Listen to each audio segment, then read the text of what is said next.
Nada melhor do que conversar nesse momento com o governador de Minas Gerais, Romeu Zema, que nos atende nesta manhã. Já aparece aqui em tela conosco o governador. Nessa entrevista temos o Pedro Duran e também Isabel Mega, de Brasília. Governador, seja bem-vindo, bom dia.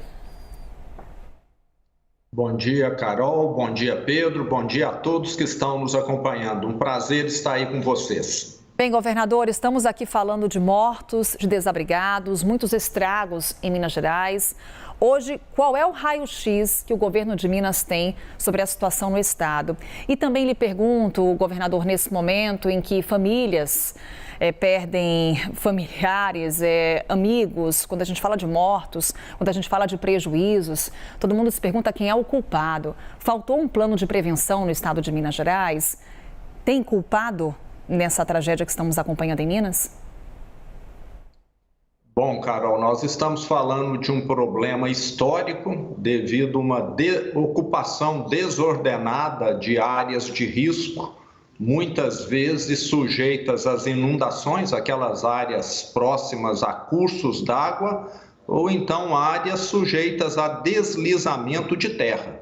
Esse problema é um problema de décadas.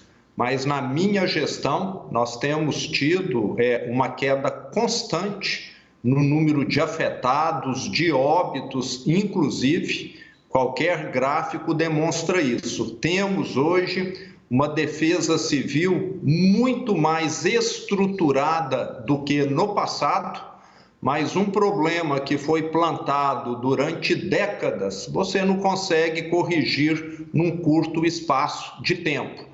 Mas nós estamos aqui alerta, já tomamos uma série de medidas, inclusive uma delas visando exatamente reduzir esse tipo de risco, que é uma linha de crédito para as prefeituras que têm hoje moradias em situação de risco, para que elas possam estar realocando essas pessoas para locais seguros. Essa é uma medida que nós definimos aqui ontem, reuni aqui com alguns dos meus secretários envolvidos na causa e temos de olhar para o futuro, né? Hoje, quem mora em área de risco recebe o alerta da Defesa Civil e fica aqui o meu pedido para que escutem, porque muitas vezes esse problema do óbito acaba ocorrendo porque a pessoa não acredita. Eu mesmo estive em Ipatinga na segunda-feira, fui a uma casa onde as pessoas moravam há 15 anos e nada tinha acontecido em 15 anos. E quando a Defesa Civil fala vai ter problema, a pessoa não acredita. Eu estou aqui há 15 anos, nada aconteceu e agora vai acontecer. E a maioria dos nossos óbitos, Carol, também foi devido às pessoas entrarem na enxurrada. E a enxurrada traz entulho, traz galhos, muitas vezes isso arrasta a pessoa. A quase metade dos óbitos que nós tivemos aqui poderiam ter sido facilmente evitados se nós tivéssemos tido, vamos dizer, essa maior consciência com relação à segurança. Governador, queria falar sobre segurança pública, mas quero aproveitar rapidamente para trazer um comentário seu sobre a questão das chuvas ainda, que é a expectativa para os próximos meses. O verão está só começando, a gente está no início do ano. A gente viu em anos anteriores as tragédias em estados brasileiros, especialmente Minas Gerais, Bahia, São Paulo, se escalarem ao longo do verão. Aonde que o senhor acha que está o maior problema agora? Para onde o senhor está olhando com mais atenção pelo que a Defesa Civil te diz para os próximos meses em relação às chuvas? Qual é a maior preocupação? Bom, Pedro, a nossa maior preocupação é quando há um volume de chuva muito concentrado num pequeno intervalo de tempo, como aconteceu em Ipatinga. Isso deixa o solo totalmente instável e sujeito a deslizamento. Mas nós temos hoje tecnologia que monitora, que avisa as pessoas que moram nessas áreas. O mesmo acontece com quem está próximo a algum rio que pode transbordar. Hoje nós temos aqui ferramentas em que é possível nós, com antecedência de horas, estarmos tomando essas providências. Mas precisamos também ter essa boa vontade por parte das pessoas. Quando tiver o sinal de alerta, o aviso, que elas acreditem. Porque muitas vezes, como eu mencionei aqui, o problema é a pessoa pensar, não, eu sempre morei aqui, nunca teve nada, isso não está certo. Então, por uma questão de segurança, as pessoas precisam muitas vezes sair da casa e também tomar esses cuidados que eu falei. Mas, muita gente não quer ter a sua rotina alterada, quer chegar em casa cedo e acaba passando numa ponte aonde a água já invadiu e o carro é arrastado, como aconteceu aqui em algumas ocasiões. Só para entender, em termos de cidades, quais são as cidades ou regiões do estado que estão em alerta, que tem maior preocupação do governo agora? Bom, Ipatinga é a que está concentrando o maior número de casos, até pela questão do relevo da cidade, que tem muitas encostas, e com a previsão de chuva intensa que ainda continua para aquela região. Então, o grande foco nosso hoje está sendo em Ipatinga. Praticamente metade dos óbitos que nós tivemos até o momento aconteceu ali naquela região de sábado para domingo. Então, a nossa grande atenção hoje é Ipatinga. E aí, com relação a esse meio de verão, a gente está falando desde uma estação muito chuvosa, que era o ponto que o Pedro Duran trazia, governador, o que deve ser feito nos próximos dias para evitar tragédias como essas que estamos acompanhando em Minas? Esse acompanhamento nosso, Carol, de estarmos avisando as pessoas, de estarmos aqui com a Defesa Civil do Estado e dos municípios em total alerta para darmos o socorro, nós estamos aqui acompanhando 24 horas por dia, porque a previsão do tempo é que a chuva ainda vai permanecer. E nós já estamos com o solo encharcado, estamos também com uma força-tarefa do CREA, que está se deslocando para Ipatinga nesse momento, para estar mapeando naquela região todas as áreas de risco. Então, um trabalho preventivo para dar mais embasamento a essas ações nossas. Expectativa, governador, para o anúncio hoje do novo texto da PEC do tal SUS da Segurança que o ministro Ricardo Lewandowski deve fazer. Conversei minutos atrás com a tua equipe e me disseram que o senhor não recebeu o texto ainda. Quero que o senhor confirme se recebeu ou não recebeu o texto do Ministério da Justiça e qual a expectativa para esse texto final depois de muita negociação, depois de vocês, governadores do Sul, Sudeste, se posicionarem. Dá para consertar na tua avaliação aquilo que foi feito ou é melhor jogar o texto fora e começar tudo do zero? Eu sou da opinião que nós devíamos termos um projeto baseado naquilo que os estados que têm os melhores índices, os índices mais baixos de criminalidade do Brasil fazem. Os estados do Sul e do Sudeste são os estados com as menores taxas de criminalidade. Nós levamos ao ministro Lewandowski, em março do ano passado, as nossas propostas. E 3 são extremamente simples. Nós queremos que aquele criminoso que, de forma reiterada, comete o mesmo delito, fique detido.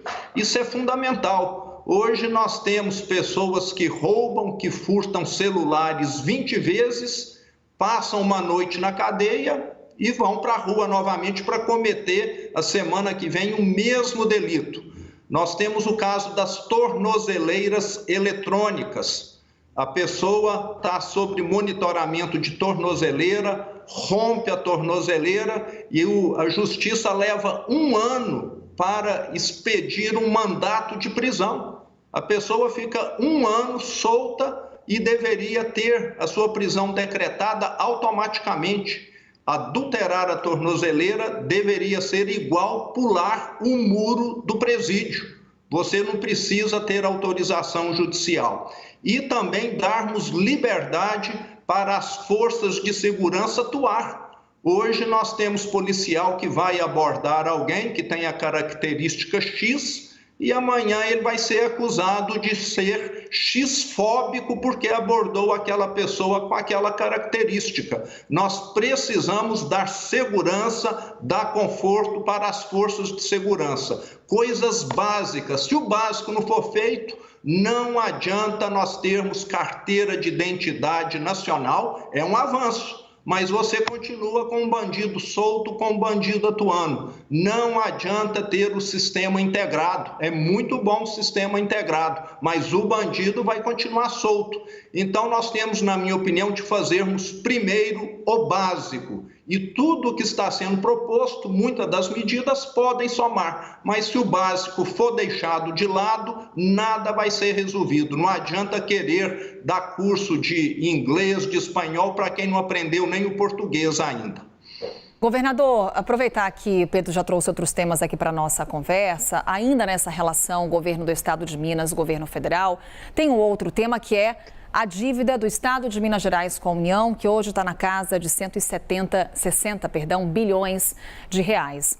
O senhor fez críticas públicas à forma como ficou o programa de renegociação da dívida dos estados com a União, ao lado de outros governadores, por exemplo, o governador do Rio de Janeiro, o governador do Rio Grande do Sul, que já sinalizam que não vão aderir ao programa. Hoje, qual é a posição do governo de Minas Gerais?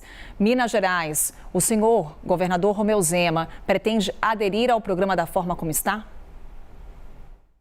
Eu espero primeiro que o veto do presidente caia no Congresso Nacional. O presidente do Senado, Rodrigo Pacheco, elaborou um plano que visa a retirar Rio Grande do Sul, Rio de Janeiro, Minas Gerais, principalmente, que são os estados mais endividados, de uma situação de calamidade.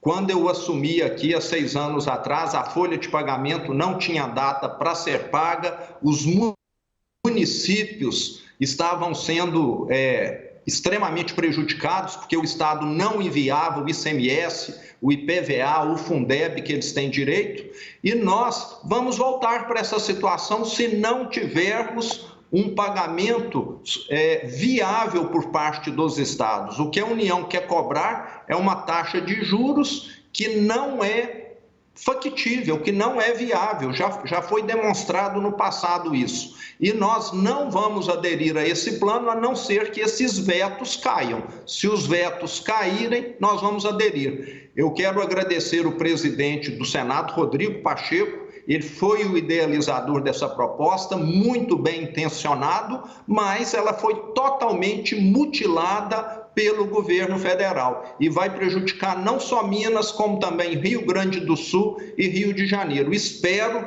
que haja um bom senso, que haja uma percepção que esses estados que contribuem muito com as exportações do Brasil, o ano passado, 1/3 do saldo comercial do Brasil foi gerado aqui no estado de Minas. E o que nós estamos fazendo é deixando de dar ração para aquelas vacas que mais produzem leite no Brasil. É mais ou menos isso que está acontecendo. Os estados mais produtivos, que já foram fundamentais no desenvolvimento do Brasil, que inclusive tem uma situação demográfica mais grave, somos estados que temos mais aposentados, um dos motivos desse aperto é exatamente isso, são estados que estão se tornando inviáveis e vai chegar o dia, Carol, que a União vai ter de fazer uma intervenção para poder corrigir esses problemas e vai custar muito mais caro do que se ela